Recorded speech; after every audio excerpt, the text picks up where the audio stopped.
Hey, salut la gang. Ici, aujourd'hui, on va faire une petite vidéo plus avancée sur Spanning Tree. Je sais qu'il y en a qui ont encore des questions par rapport à ça, puis qui veulent mieux comprendre vraiment là, comment ça marche, cette petite bête-là. Donc, là, tu vas remarquer, bon, c'est pas Packet Tracer que j'utilise aujourd'hui. J'ai travaillé quand même pas mal fort dans les derniers jours pour ressortir mes outils que j'utilisais plus professionnellement ou quand j'enseigne des cours de troisième année. Fait que j'ai fait un setup avec l'outil qu'on appelle GNS3. Donc, pourquoi j'utilise GNS3 ici dans ma vidéo et non pas Packet Tracer? Ceux qui allaient en troisième année dans le programme au collège en cybersécurité, c'est sûr, tu vas l'utiliser beaucoup. Mais sinon, pour le CCNA, techniquement, pour étudier, Packet Tracer fait la job. Bon, vous m'avez entendu des fois peut-être chialer en disant: «Ah bon, il y a un bug ou ça marche pas comme prévu». C'est un réflexe de professionnel. Tu sais, je suis habitué de travailler avec des vrais équipements. Quand je travaille avec Packet Tracer, des fois, on voit qu'il y a des choses qui sont pas exactement pareilles. Mais pour quelqu'un qui apprend, c'est pas quelque chose que tu vas te réaliser vraiment, sauf si tu vas vraiment dans le détail. Mais pour quelqu'un qui travaille dans l'industrie, le problème avec Packet Tracer ou quand je veux faire des démonstrations avec vous, Packet Tracer, c'est un simulateur, hein, puis ça, c'est quand même un mot important à détruire un peu ou à défaire la connotation qu'on va associer à ce mot-là. Il y a beaucoup de gens qui se trompent. Simulateur, OK, réseau. Packet Tracer, c'est un simulateur, pas un virtualisateur. Puis là, j'embarquerai pas dans émulateur non plus. Un simulateur veut simuler le comportement de X, Y, Z. Avec Packet Tracer, c'est un simulateur d'équipement Cisco. Donc, il fait semblant d'être des équipements Cisco. C'est pas des vrais switches, pas des vrais routeurs. On fait semblant. Hein? Bon, comme quand tu es un enfant, quand tu fais semblant, tu joues au cowboy puis à l'Indien, ou peu importe le genre de jeu de fusil que tu pourrais jouer. Hein? On le sait bien, les enfants, ils n'ont pas des vrais fusils. En tout cas, normalement. Hein? Si les enfants ont des fusils, on a un autre problème. Mais mon point, c'est que on fait semblant. Fait qu'il y a beaucoup d'affaires qui ne fonctionnent pas, puis c'est la raison pour laquelle j'ai décidé d'utiliser GNS3 pour la vidéo ici, puis je vais essayer de l'utiliser de plus en plus pour que tu vois vraiment un portrait réaliste de ce qui se passe. Tu vas avoir des avantages que je peux mettre en place avec GNS3 que je ne peux pas avec Packet Tracer. Fait que GNS3, c'est un virtualisateur qui est très, très, très, très près de la réalité. On va pouvoir vraiment virtualiser des vrais équipements. Fait que là, en ce moment, j'ai des switches. C'est connecté à une machine virtuelle en arrière-plan. Si tu veux voir, c'est la machine qui est ici. Oups! Si je regarde cette machine-là, je peux voir les informations de cette machine-là. Elle consomme à peu près là, 16 gigs de RAM.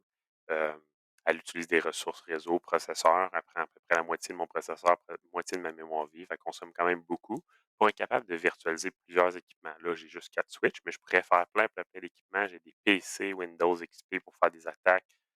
Si tu suis mes vidéos dans les cours plus avancés que je produis, mais présentement et à venir, Kali Linux, j'ai des machines Linux clients et serveurs, j'ai des routeurs, j'ai même des pare-feux. Si on va ici dans le coin, tu vas pouvoir voir, j'ai des pare-feux Cisco puis pfSense, euh, et ainsi de suite. Fait que j'ai toutes sortes de trucs qu'on peut faire avec ça. Fait que c'est vraiment un virtualisateur. Fait que je peux jouer avec des vrais switches puis travailler avec des vraies commandes Cisco. Fait que je te donne un exemple. Là, je suis sur une switch. Si je fais point d'interrogation, OK, juste en mode privilégié, tu vas voir, regarde toutes les commandes auxquelles j'ai accès. Compare ça avec Packet Tracer, là, tu as pas accès à j'ai comme presque une centaine de commandes là, ou une cinquantaine de commandes, tu as pas tout ça, OK?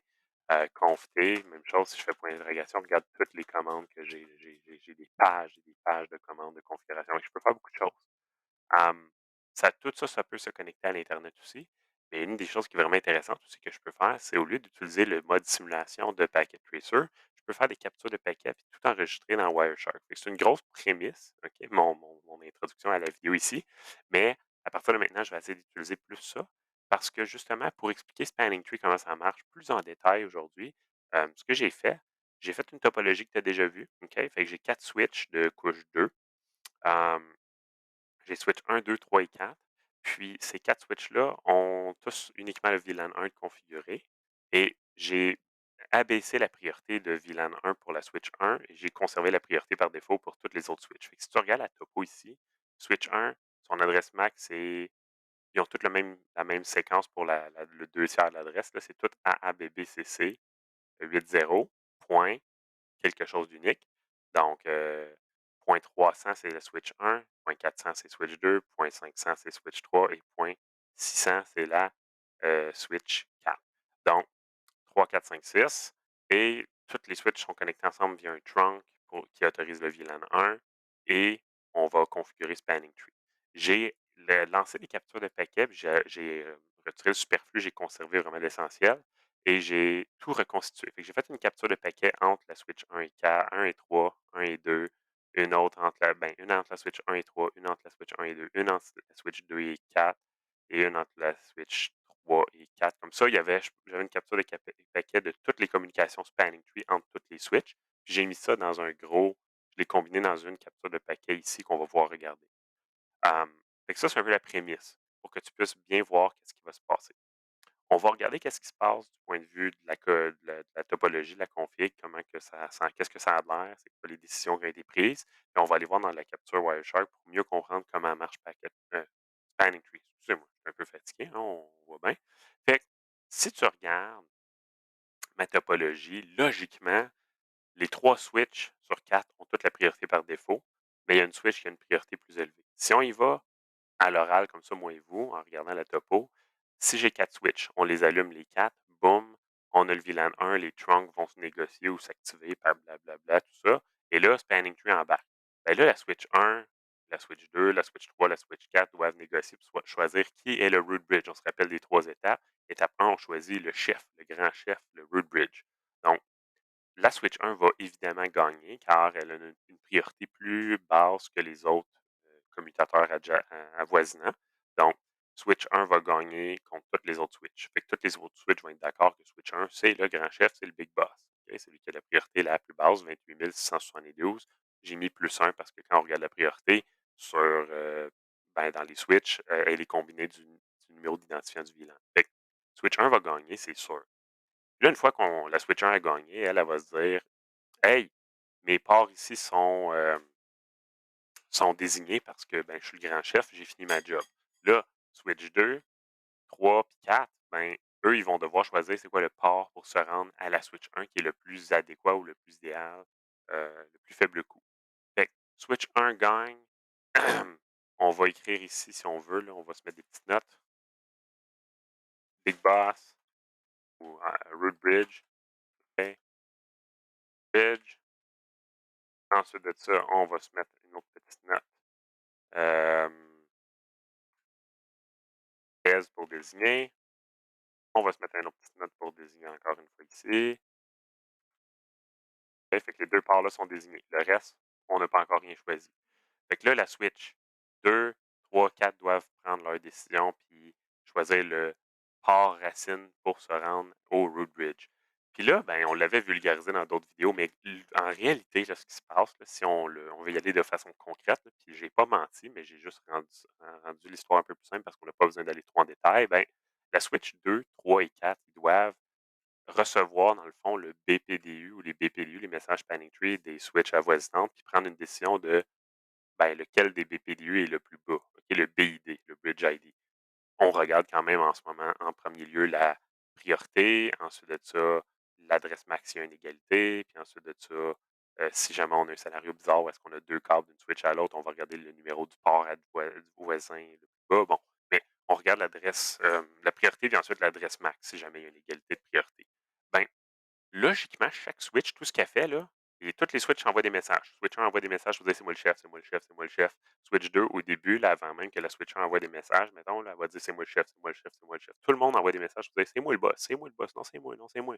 Panthéa, c'est moi le boss. Tout le monde s'obstine. La minute qu'il y en a un qui a raison, mettons, là, hein, comme là, le Switch 1, là, disons que la Switch 1, on l'éteint, là, mais disons que tu peux imaginer qu'elle n'existe plus, là, elle est fermée. Ben, switch 2, 3, 4, là, ils vont s'ostiner. C'est moi le chef, c'est moi le chef, c'est moi le chef. Ça envoie des messages là, à tour de rôle sur chacun de leur interface. Fait que switch 2 envoie des messages sur le port de gauche, le port par en bas.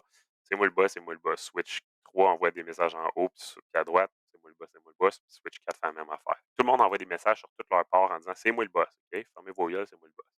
Ben, dès qu'une switch détecte qu'un voisin ou qu'elle reçoit un message Spanning Tree qui est meilleur que le sien, fait que dans le fond que la priorité est plus basse ou l'adresse MAC est plus basse, ben elle va tout de suite fermer sa gueule. Justement. Hein, c'est pas pire, hein?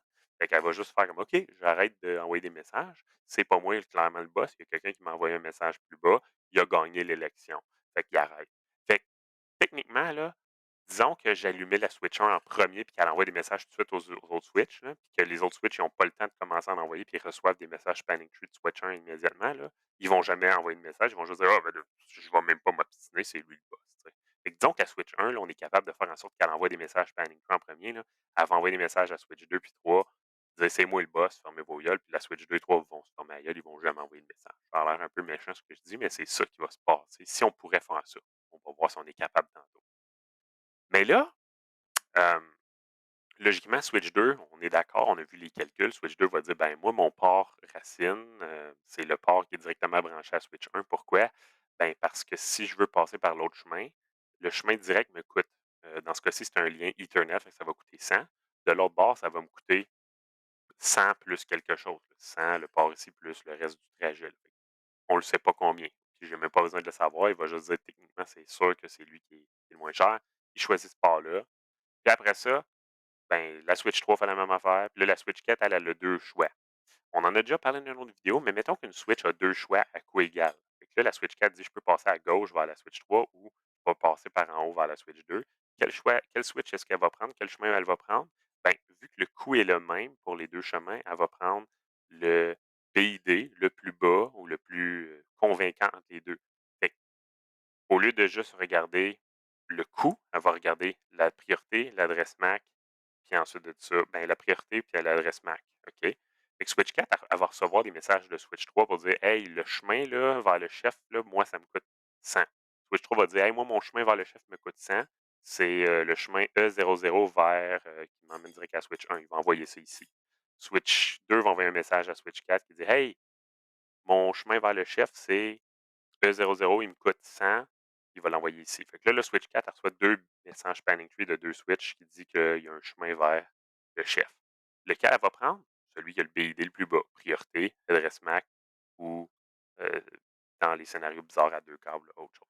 Mais là, tout ça pour dire que switch 4, ben, elle va recevoir le message de switch 3. Son adresse MAC, c'est AABBCC 800500. Là, fait que c'est 500.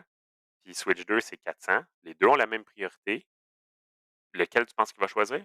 Switch 2 parce que son adresse MAC est plus basse. Fait que Switch 4 va passer vers la Switch 2 à cause que il y a 2 chemins à coût égal. Puis, compte tenu que les chemins sont à coût égal, il va regarder l'adresse MAC la plus faible ou la priorité. Dans ce cas-ci, la priorité est égale, donc l'adresse MAC. Fait qu'il va passer par Switch 2. Puis après ça, ben, on va bloquer les côtés des ports selon les cas échéants. Fait que, il va falloir bloquer entre Switch 3 et 4. Switch 4 va être bloqué, Switch 3 va être actif de son côté. Pourquoi? Ben, parce que Switch 4 a l'adresse MAC la plus élevée, la priorité est la même sur les deux switches, puis on n'aura plus de problème. Fait que si on ferait le calcul, le désigner, désigner, après ça, on aurait ARP pour root port, on aurait DES pour désigner, on aurait ARP pour root port et on aurait ARP pour root port. Là, tout ce qui nous reste, c'est le câble entre les deux ici. Ben, il va y avoir une élection entre les deux switches. La switch 3 va perdre, elle va gagner, excuse, fait qu'elle va être DES, toujours un des deux côtés qui est actif. Puis le dernier côté va être euh, alternate pour des alternatives, donc bloqué. Fait que tous nos ports ont été décidés. Ça, c'est ce qui va se passer sur papier en regardant le diagramme. Euh, allons voir maintenant qu'est-ce qui va se passer euh, dans les configs avec les commandes, puis on va aller voir Wireshark après. Fait que là, si on regarde ça, fait que j'ouvre une console vers mes quatre switches ici. Là. Ici. Puis j'ai déjà tapé mes commandes que je voulais qu'on vérifie. On a vu, du point de vue logique, ce qui va se passer. Allons confirmer ou corroborer ce qu'on vient de dire.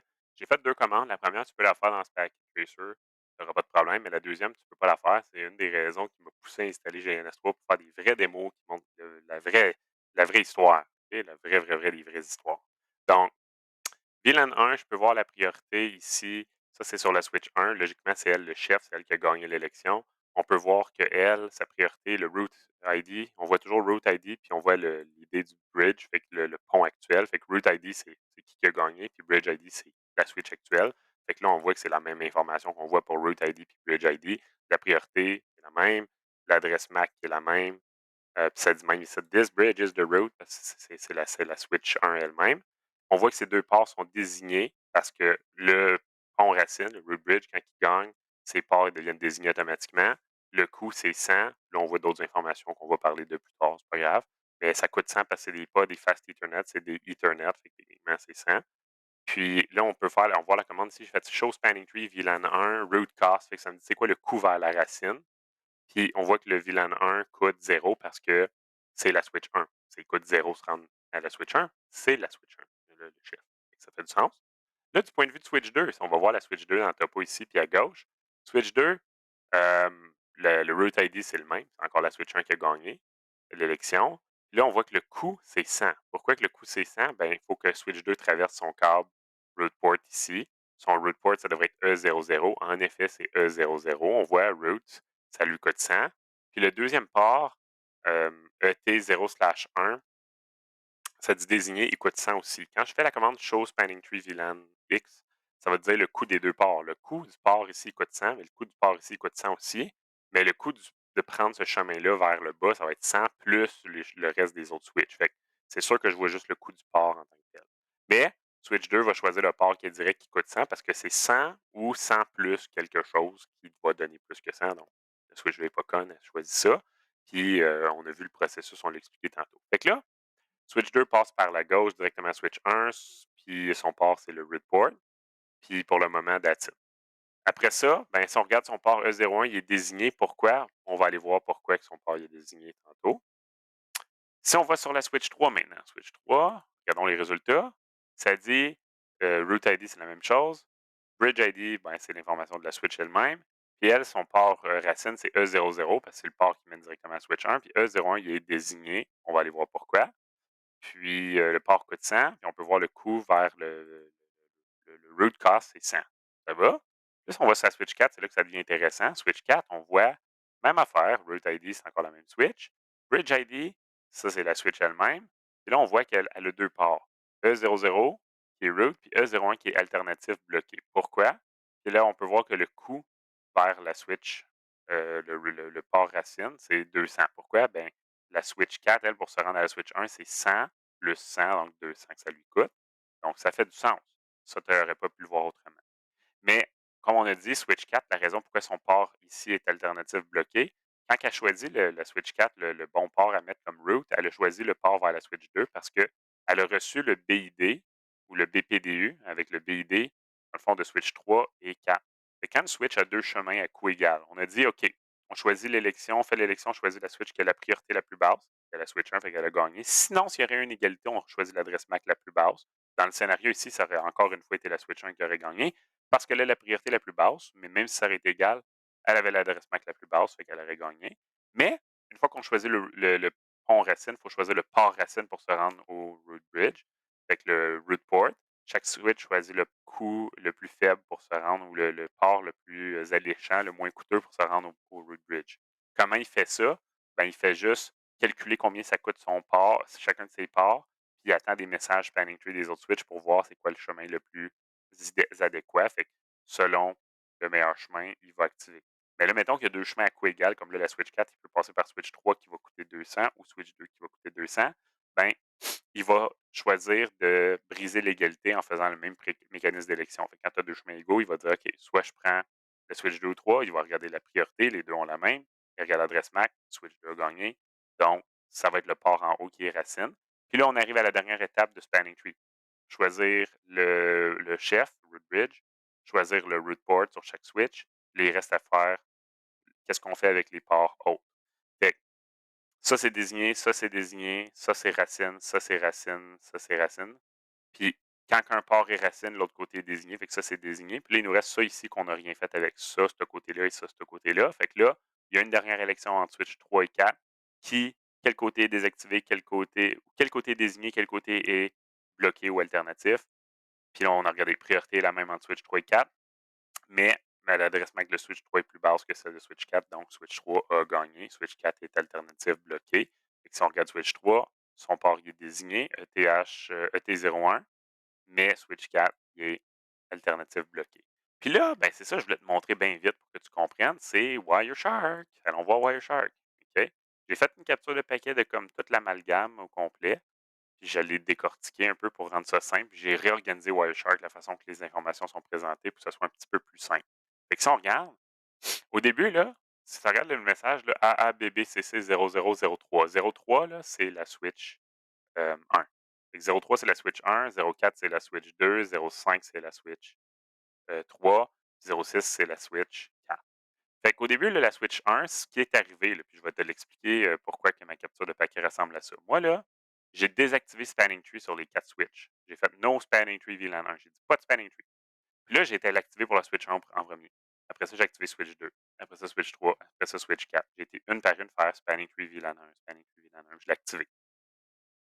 Ben là, la switch 1 a commencé directement à envoyer des messages. Puis vu que c'est elle qui avait l'adresse la plus basse, puis qui avait la priorité la plus basse, puis qui gagnait dans tous les scénarios, elle a bombardé au début là, de ces 2 ports avec des messages. Le message suivant qui disait Hey, c'est moi le port, c'est moi le root bridge. Regarde, il disait le message venait de la source, c'est l'adresse MAC ici de l'appareil. Puis là, le bridge ID, ça, c'est l'adresse de. Ça, c'est la priorité qu'avait le message Spanning Tree dans Wireshark. Fait que ça, c'est la switch, elle envoyait des messages. On voit sa priorité, c'était 28 672. Euh, le root ID, fait que j'ai été dans le message Wireshark, puis j'ai affiché ici dans le tableau directement cette information-là. Fait que le root ID, c'est elle-même. Fait que la switch 1 envoyait des messages en disant c'est moi le root ID. C'est la priorité du root ID. Elle disait ça me coûte 0. Puis là, ben, on voit le résumé de tout ça ensemble là-bas. Mais tout ça pour dire que la switch 1 là, a bombardé, là, regarde 1, 2, 3, 4, 5, plein de messages à toutes les switches ou à tous ces 2 ports, là, puis dit c'est moi, moi, mon adresse, c'est 0300, ma priorité, c'est 28 672. Le port racine ou le root bridge, c'est moi-même. La priorité, c'est 28 672. Ça coûte 0 se rendre là. Là, elle envoyait ça à tout le monde. Switch 2 puis 3, les 2 switches qui sont branchés à elle. C'est moi le chef, c'est moi le chef, c'est moi le chef, je coûte rien, je coûte rien, je coûte rien. C'est moi le chef, c'est moi le chef, c'est moi le chef, je coûte rien. Fait que là, les autres switches, quand on a activé Spanning Tree, ils ont tout de suite reçu ces messages-là de la Switch 1, puis ils ont fait Ah, j'enverrai jamais de message à la Switch 1 pour lui dire c'est qui le chef. Je le sais qu'elle a gagné. Fait qu'on ne voit jamais de message de la Switch 2 ou 3 qui est envoyé à la Switch 1 ici, parce que Switch 1 a gagné par défaut en partant, puis vu que c'est la première que j'ai activé Spanning Tree, les autres n'ont même pas tenté d'envoyer des messages Spanning Tree à la Switch 1. Ils ont juste fait OK, c'est beau, je me ferme la gueule, c'est toi le chef. Ils ont arrêté de parler. Euh, mais là, après ça, quand j'ai activé Spanning Tree sur la Switch 2, 3 et 4, ben là, la Switch 2 et 3 ont envoyé des messages à la Switch 4. Avec Switch 1, j'active Spanning Tree, elle envoie des messages, blablabla, blablabla, elle envoie des messages, blablabla, blablabla. Là, dès que j'ai activé Spanning Tree sur Switch 2 et 3, les deux ont fait comme Oh, j'ai pas besoin de rien faire. Switch 1, c'est le chef. On a déjà fini de traiter la connexion ici. Fait que quand une switch a gagné entre 2 switches, OK, fait que chaque switch entre elles s'envoie des messages. Quand une switch a gagné, fait que switch 1 avait un BID ou un BPDU complet qui avait un BID plus bas, fait qu'un bridge ID plus bas avec la priorité, l'adresse MAC, tout ça. Switch 1 a automatiquement gagné en partant. Fait que switch 2 a arrêté de parler du spanning tree. Fait qu'il a élu un root port puis il a arrêté de parler du spanning tree. Il n'envoie pas de message. Switch 2 a plus le droit de parler, c'est Switch 1 le chef, il se ferme la gueule, il écoute Switch 1. Switch 3 a fait la même affaire. Mais quand j'ai activé Spanning Tree sur la Switch 4, ben là, la Switch 3 puis 2 puis 3, ils ont fait comme Hey, hey, hey, hey, nous autres, on est comme les sous-chefs. Là. Écoute, nous autres, on sait comment se rendre à Switch 1. On va te le dire. Là. Fait que là, on commence à envoyer des messages ici. Là. Hein? Switch 2 a envoyé plein de messages ici, Spanning Tree, puis Switch 3 a envoyé plein de messages Spanning Tree. Si vous dites c'est moi, c'est moi, c'est moi, c'est moi, c'est moi. Puis là, quand Switch 4 a fini par choisir, boum, les Switch ont fini par arrêter d'envoyer des messages, puis ils ont passé à un autre appel. On va dire ça de même. Fait qu'il y a juste la Switch qui gagne dans chaque tronçon qui envoie des messages. Fait que Switch 1, sur le lien entre Switch 1 et 2, le port racine, lui, ici, il fait rien. Il reçoit pas, il n'envoie pas de message. Mais la Switch 1 envoie des messages à Switch 2 parce que c'est elle le chef. Entre Switch 1 et 3, elle envoie des messages périodiquement. Là, si je continuerais à rouler Wireshark ici, là, en ce moment, là, je verrais des messages paniqués qui viennent de Switch 1 qui disent Hey, c'est encore moi le chef, c'est encore moi le chef, c'est encore moi le chef. Mais Switch 3 répondrait jamais à Switch 1 ou enverrait jamais de message à Switch 1 Spanning Tree. Et jamais la même chose pour Switch 2 vers Switch 1. Tant que le chef est là, c'est lui qui envoie des messages, les autres arrêtent de parler. Quand ils ont compris que c'était lui le chef, ils arrêtent de parler. C'est ça qui se passe. Genre. Mais Switch 2 et 3 vont continuer d'envoyer des messages à Switch 4 euh, parce que de leur côté, ils ont gagné dans les deux scénarios, comme on a vu des deux façons précédentes que je l'ai expliqué. Fait que là, euh, dès qu'on a activé ça, ben là, on voit qu'on a reçu des messages de 04, 04 c'est switch 2 vers la switch 4. Et là, tu vois, ça, c'est un message de la switch 2 qui est envoyé à la switch 4. Je le sais. Ici, tu vois, le bridge ID, la source, c'est la switch 4, 0400. La priorité de celle-ci, c'est 32 768. C'est la priorité par défaut. Je n'avais pas changé rien. Ça dit le root ID, le boss, c'est 0300, c'est la switch 1. Il dit le boss, sa priorité, c'est 28 672. Puis moi, ça me coûte 100 à me rendre. Pourquoi? Switch 2 dit à Switch 4, hey, moi, là, pour me rendre au chef, là, mon port racine, là, mon root port me coûte 100. C'est lui ici. Fait que là, il envoie cette information ici. Il envoie un BID ici avec les informations complètes. Switch 3 va faire la même affaire. Regarde, c'est Switch 2 qui envoie ce message-là avec ce qu'on vient de voir. Puis Switch 3 va faire la même chose ici une couple de fois. Tu vois des messages, là, 05. Ça, c'est Switch 4. C'est Switch 3 qui envoie des messages à Switch 4 qui dit hey, moi, ça me coûte ça me coûte 200 me rendre à la Switch. Excuse, ça me coûte pas 200, il va dire ça me coûte 100 lui aussi, me rendre là-bas. OK? Fait que tu vois les informations ici. Puis là, après ça, tu as à la fin, une fois que tout va avoir été négocié, là, on peut voir qu'il va y avoir d'autres messages, des négociations. À la fin, là, voici ce qui va se passer. Je vais juste voir Switch 3 qui envoie, Switch 1 qui envoie des messages, encore une fois, à Switch 2 et 3 pour dire que c'est elle le chef. Puis je vais voir Switch euh, 4 ou 5 qui vont dire à Switch 4 des fois que c'est eux, ils ont un chemin vers celle-ci. Fait que le chef, sur chaque lien, il y a juste une switch qui envoie des messages panic tree quand c'est fini. Mais au début, il y a un mélange. Là. Fait que si tu regardes à peu près au milieu ici, là, j'ai switch 2 et 3 qui envoient des messages en même temps. 3 et 4. Tu vois, le 3 et 4, les deux s'envoient des messages, mais finalement, quand 4 s'est rendu compte que 3 avait gagné, il a arrêté de parler. Fait que ça, c'est 3, switch 3, puis ça, c'est switch 4. Switch 3 dit, hey, ça me coûte ça. Switch 4 dit, hey, moi, ça me coûte ça. Quand Switch 4 s'est rendu compte qu'elle avait gagné, elle a arrêté de parler. Puis là, à la fin, je vais juste voir une Switch qui va envoyer un message par lien si je décortiquerais tout ça. Mais comment que la Switch fait pour choisir par où passer? Ben, elle regarde le BID. Fait qu'elle regarde le message que tu vois en haut. Là. Fait que si je t'en montre un, là, pour le résumer, voici ce à quoi a l'air un message Panic Tree complet. OK? On va enlever les adresses MAC. On va enlever cette couche-là. On va juste aller voir Spanning Tree. Fait que tu vois, ça va dire le root, c'est qui? 28 672, VLAN 1, l'adresse MAC de la switch 1. Sa priorité, c'est 28 672, c'est pour le VLAN 1, puis on a son adresse MAC. Ça va dire le coût pour l'appareil qui envoie le message panic en ce moment. On voit les informations de l'appareil en question qui a envoyé le message, avec 32 768, 0400, ça c'est switch 2. Ensuite de ça, je vois sa priorité, son numéro de VLAN, puis son adresse MAC. Puis après ça, ben, je vais voir les informations sur le VLAN plus détaillées.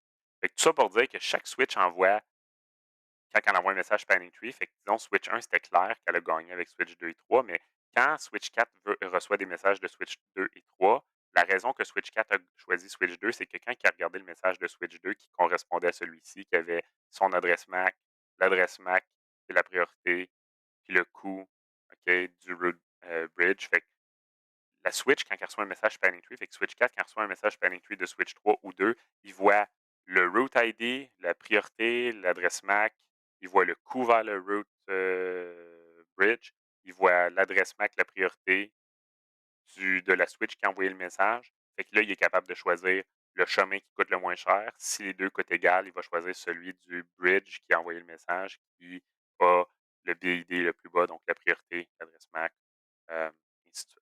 Fait que ça ressemble un peu à ça. Mais comme tu as pu voir dans Wireshark, c'est un petit peu quand même drôle de pouvoir voir les messages. Fait que si je résume, là, logiquement, là, en réalité, ce qui se passe, là, mettons que j'active Spanning Tree, c'est trois switches en même temps. Switch 1 dit c'est elle le chef, Switch 2 dit c'est elle le chef. Ici, les deux, c'est s'obstinent. Quand Switch 2 a compris que c'est Switch 1 le chef, il arrête d'envoyer des messages. Puis là, il reçoit le message de Switch 1, puis il le prend comme étant la source de vérité. Il prend l'information de Switch 1 avec sa priorité, euh, son adresse MAC, puis il dit ça, là, c'est le chef. Il l'annonce. Il va l'annoncer sur toutes ses autres câbles. Mais la Switch 2, elle arrête de parler ici. Il n'y a plus de messages Spanning Tree qui sont envoyés de la Switch 2 vers la Switch 1. Il y a juste les messages de Switch 1 envoyés vers la Switch 2 qui continuent. Même chose entre Switch 1 et Switch 3. Les deux s'obstinent au début. Dès que Switch 3 comprend que c'est elle qui a perdu, puis c'est Switch 1 qui a gagné, elle élit son root port. Elle va prendre les messages de Spanning Tree de Switch 1, puis elle va juste le garder en note ça va être ça qu'elle va utiliser pour transmettre sur ses autres ports. Fait que là, après, là, une fois que les switch 2 et 3 ont compris ça, là, ils vont envoyer des messages à switch 4. Ils vont dire: «Hey, le chef, on le connaît, passe par nous. Moi, ça me coûte juste 100. Switch 3 dit: «Moi, ça me coûte juste 100». Puis ils vont annoncer ça ici. Ils vont annoncer ça ici. Le switch 4 aussi s'obstine avec eux. On l'a vu tantôt, elle a envoyé des messages aussi. Mais quand switch 4 elle a compris que c'est pas elle qui a gagné, qu'elle a fait tous ses calculs, au final, à la fin, là, de Spanning Tree, là, les seuls appareils qui envoient des messages, c'est Switch 1 envoie un message à Switch 2 une fois de temps en temps pour dire c'est encore moi le chef. Puis une fois de temps en temps, de Switch 1 vers Switch 3. Switch 3 envoie jamais rien de Spanning Tree à Switch 1. Switch 2 envoie jamais rien à Spanning Tree à Switch 1. Par contre, Switch 2 et 3 vont envoyer périodiquement, une fois de temps en temps, un message Spanning Tree à Switch 4 pour dire: «Hey, mon chemin, je connais le chemin vers la Switch chef, je connais le chemin vers la Switch chef». Mais vu que Switch 4 a jamais gagné l'élection ou a jamais eu le meilleur chemin, puis il doit emprunter soit Switch 2 ou 3, lui, il n'envoie jamais de message. Fait que si je regarderais le Packet Tracer en ce moment, là, Wireshark en ce moment, Switch 1 envoie des messages à 2 et 3, à Switch 2 et 3. Switch 2 et 3 envoient des messages des fois à Switch 4, mais Switch 4 envoie jamais de message Spanning Tree à personne en ce moment, compte tenu de la topo qu'on a là. Fait que ça résume, là, puis là, j'ai été vraiment faire une vidéo super avancée de c'est quoi Spanning Tree, mais ça résume qu'est-ce qui se passe vraiment en détail avec Spanning Tree. J'espère que c'est plus clair pour toi. Si c'est pas clair, laisse-moi un commentaire vraiment, va dans ma vidéo YouTube, laisse un commentaire, dis: «Hey, j'ai pas compris ci ou ça». Je vais faire de quoi de plus avancé, ça va me faire plaisir. Mais sinon, gang, on se retrouve dans une prochaine vidéo.